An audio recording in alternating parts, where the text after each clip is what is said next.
দর্শক, যশোরের কেশবপুর সংলগ্ন 23 মাইল গতকাল রাতে 3টি ট্রাক অ্যাক্সিডেন্ট করে মারাত্মকভাবে আহত হয়েছে সকলেই। আপনারা দেখছেন 3টি ট্রাকই ছিল সিলিন্ডার সহ।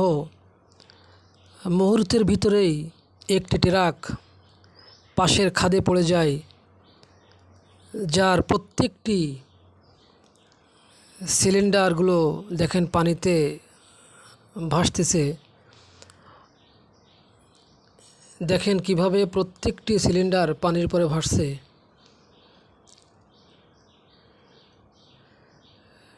শত শত মানুষ দেখতে ভিড় করছে ঘটনাস্থল।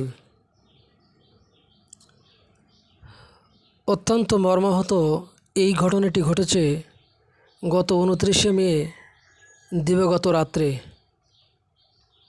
দেখেন অন্য ট্রাকটি তার সামনের অংশ একেবারেই যেন শেষ। অবশ্য এই ট্রাকটি খাদে পড়ে নাই, রাস্তার সাইডেই দাঁড়িয়ে আছে। তাতে দেখেন সাজানো আছে সিলিন্ডারের সেই বক্সগুলো।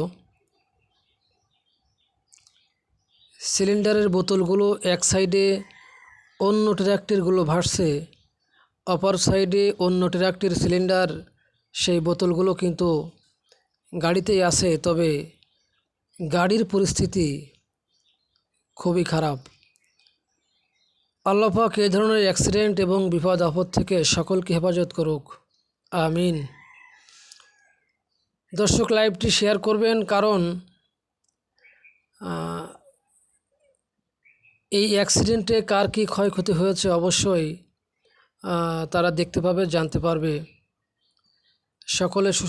সকলকে আল্লাহ পাক এই ধরনের বিপদ আপদ থেকে হেফাজত করেন, আমিন।